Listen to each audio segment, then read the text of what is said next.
અર્જુને વંદન કર્યા. કૃપાનાથ, મારો વેરી નથી, દ્રૌપદીનો વેરી છે. અને બીજી વસ્તુ ભાઈ, જીવનમાં લેટ ગોની ભાવના રાખશો ને તો મરતા મરતા સુખી થશો સાહેબ.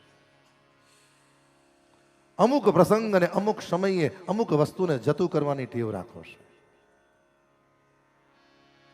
જેને છોડ્યું છે ને એને અંત સમયે મુક્તિ મળી છે.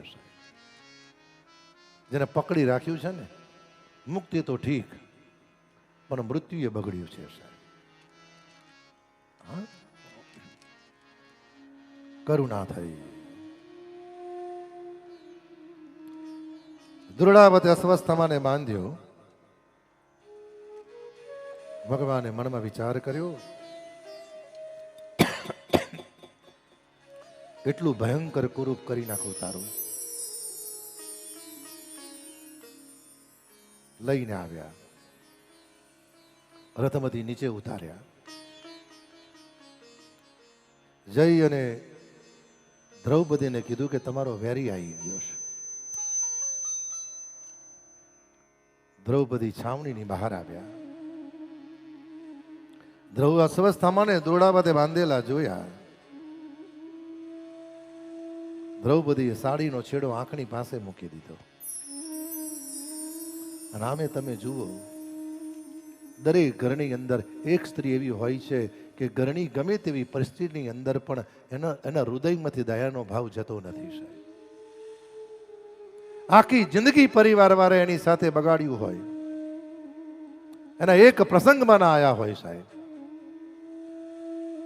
પણ એની ઘર પ્રસંગ હોય ને ત્યારે એ વ્યક્તિ સામેથી કે ભલે એને આપણી સાથે ગમે તેમ કર્યું, આપણે એનો પ્રસંગ સાચવી લેવાનો. ભગવાન એને સુખી કરે છે.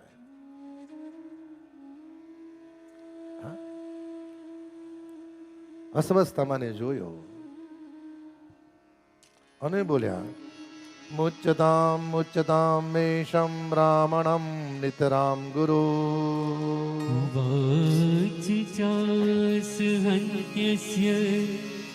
બંધનાનયનમ સતી મુચ્યતામેષ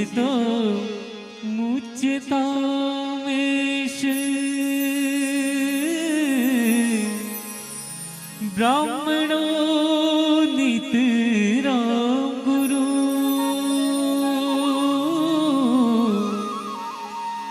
મુચ્યતામેષ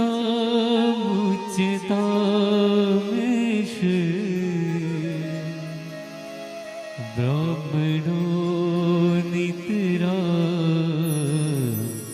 ગુરુ. દ્રૌપદીએ કહ્યું, હે દ્વારિકાનાથ, અસ્વસ્થતાને છોડી દો, છોડી દો. અને ભાઈ, સમયે ઘટના ઘટવાની હોય છે ને એને કોઈ રોકી શકતો નથી સાહેબ. હા, ભગવાન દ્વારિકાનાથ ભીષ્મને સમજાવે, વિદુરને સમજાવે,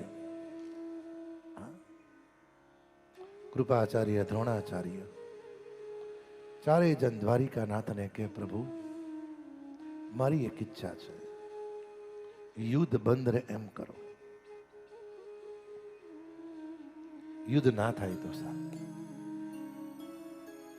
દ્વારિકાનાથે કહ્યું, હે મહારથીઓ, સમય અને કાળની પાસે હું જગતનો બાપ છું ને છતાં પણ લાચાર છું સાહેબ.